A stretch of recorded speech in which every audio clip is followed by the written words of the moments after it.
I was in a club, they see me in the pub anyway. She saw me like a beacon, brighter than a light, and she was tweaking, running through the streets want me. Hey, what's up? It's your boy JWIGGS-REACTS here today, and we're back with another video. We're back, and we're better, and we're stronger, and we're gonna be reacting to Gotham Knights, building a brand new Gotham City with 400 years of development, I guess.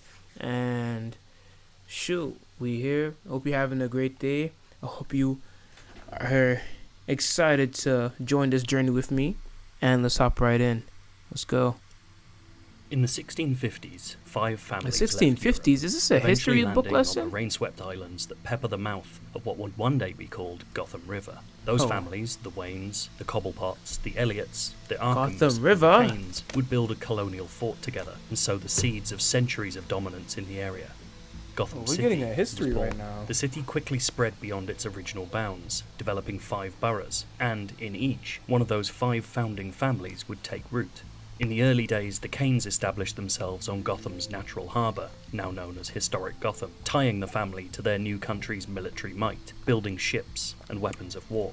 By the 1850s, Gotham had become a major trade hub, helped along by the industrialist Cobblepots and their smoke-belching Southside steel mills. Gotham continued to transform over time. In the 1920s, the Elliots took hold of the 20th century's newest means of control, mass media, and built downtown Gotham in a new Art Deco image. By the 1960s, Gotham had truly become a patchwork of industry and architecture. The Arkhams settled in North Gotham, building their famous asylum.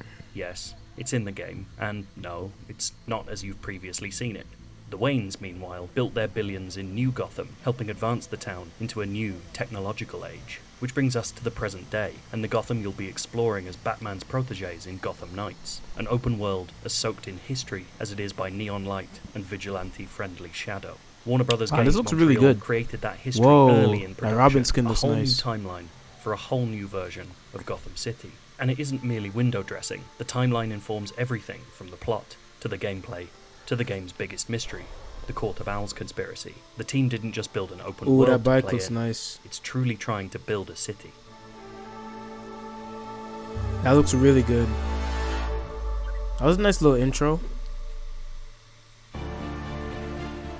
Okay, it's the map. They look a little small. 5 boroughs and the worldview of the families that historically controlled them. So for Historic, us, new, the 5 lower. boroughs, it started with the families. The families moved there. They built imposing structures within those districts.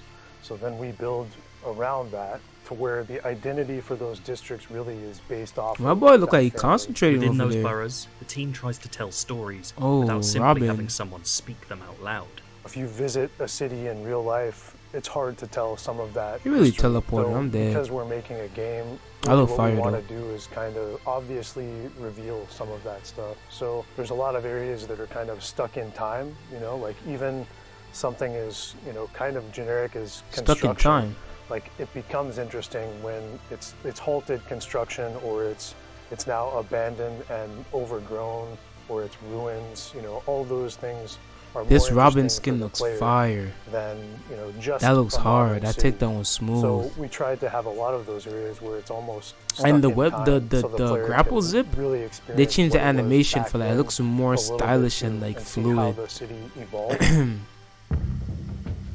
The team has historical and gameplay basis for every new environment. Take the Cauldron, built into the Cobblepot's lower Gotham area. We always would like to tell a story with every borough, and there's one specific one that is not necessarily related to the family, but is an effect of some of the projects that those families undertook, which was a mining operation that happened in a riverbed.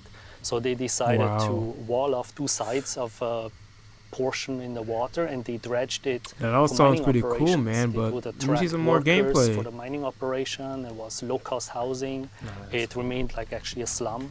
The Cauldron's history is written into vents? its walls. Well, not tumble-down buildings and cramped, unplanned streets, all set in the shadow of the more prosperous districts around it. All of this is a distinct gameplay choice too. This spot is kind of like a transition area between the financial district and the south side. So we have like two very different themes while being in a third theme that is very organic, has a complete different way for the player to that looks navigate clean. over. It's a lot more parkouring. So the player always has the choice to pick the best tool and the best navigation verb to be as efficient as possible. And with different neighborhoods that will give you different experiences. This interplay that's of the history DLC and bike. I gameplay mean, well, can be not seen DLC, but that's across the city. exclusive once bike. beautiful Robinson Park is a symbol of the city's decay, but it's also an open space where your usual stealth tactics may no longer work in the same way. The enormous Elliott Centre is a literally gilded reminder of the family patriarch, complete with a museum exhibit about the family inside. And it's also a complex, multi-layered bit of vertical level design built to house the Mr. Freeze boss battle later in the game. And it's not just that timeline that acts as history here either. While this is a new frame take rate, on they Gotham, could not it includes edit that many out. That's references tough. to the comic books it's drawing from. Of course, there are buildings you'll know, right down to deep-cut references like Noonan's sleazy bar from Garth Ennis's Hitman series, but the very fabric of Gotham itself acts as an Easter egg in places. Perhaps most interesting is that this Gotham has a public history and a secret history. We already know the game will center on the Court of Owls, a shadowy, manipulative group born of the founding families. Gotham itself will reflect that conspiratorial past too. One of the things that we love about the Court of Owls, aside from the fact that that it's a new, fresh addition to the Batman canon, is that they represent a threat that is so embedded and so intrinsic to Gotham City that even Batman doesn't know about it. And the notion of a threat that is so intimately tied to a city that he considers to be anonymous. his city, that he knows like the back of his hand, that he's been patrolling for literally decades at this point. That's a very intimidating and scary idea. With that in mind, what we knew is that we needed to give you a sense of Gotham's history in order to be able to show all the ways in which the court is embedded in that. That feeling that Gotham is kind of an adversary and that Court of Owls is the embodiment of that, the personification of it. The phrase commonly used at the studio for this is that they didn't just build up, creating those hugely visible landmark buildings and stories for every new district, but that they also built down. We started to imagine how the basements, form of the city could be affected by that. And it started underground levels, help suggest a geography, an urban geography to the city, going all the way back to like the late 1600s. Oh yeah, this will give me that. And we started to think, okay, well, what were the major events in history that they would have reacted to? This game is going to be sick, yo. I just can't wait. The kind of exploitation of the West, like the building of the railroads, like all of these ideas became part of that conversation and allowed us to kind of build layers of accreted history. And we built it up and we built it down. Like we said, okay, what's buried under the city? Like, what are the hidden secrets that you can find? They got the drugs, they got the gangs. Naturally, plotting. the team isn't talking too much about what those buried secrets might be, but we see hints of it. This graphics is crazy. World. A seemingly nondescript building might be a gang hideout, which leads to a tunnel system that brings you into an gang hideout. See, I knew it. Would never have guessed at, for example. We want the Court of Owls to feel like that looks slick. Everything. So that probably the comic that I almost said manga.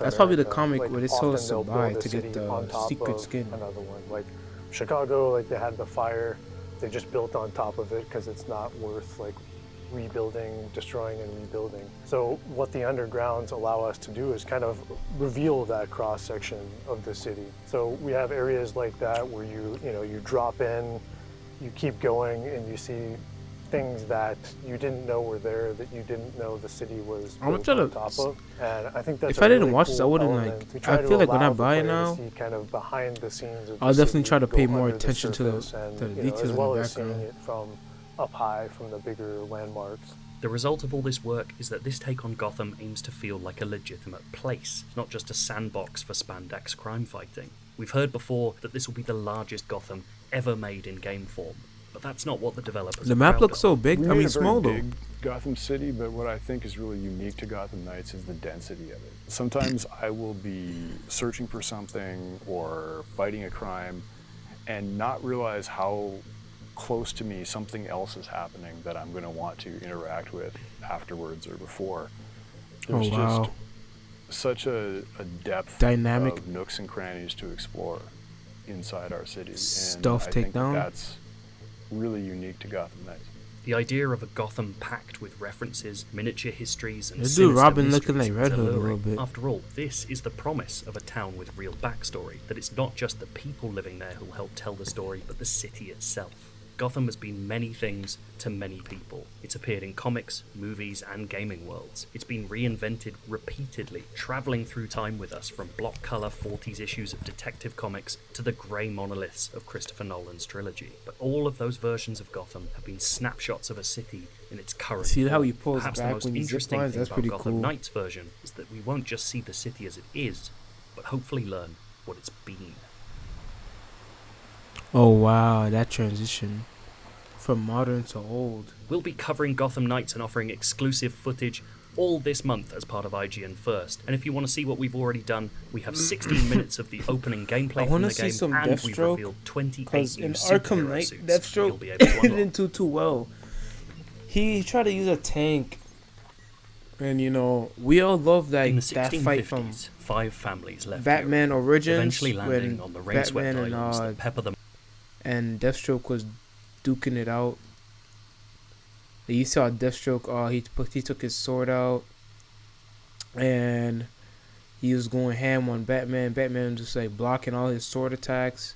And you know, I feel like we need more like combat boss fights. We've been losing a little bit of those, like really cool, the cool scenes and stuff.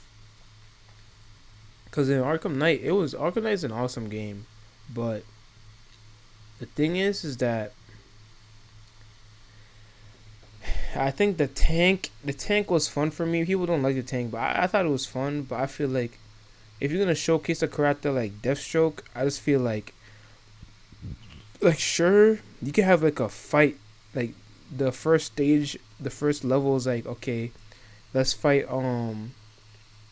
Deathstroke in the tank, and then after you beat him with the tank, like next up is let's fight him like hand to hand, like. You know, Deathstroke would be like, oh, you defeated my tank? Alright, all y'all step back. I got this. And he's going to try to fight Batman by himself or something. Or not, because Batman could fight mad people, but, you know, I just feel like I would love to see some more of that. And then, there's also the dude with his aim, Anarchy.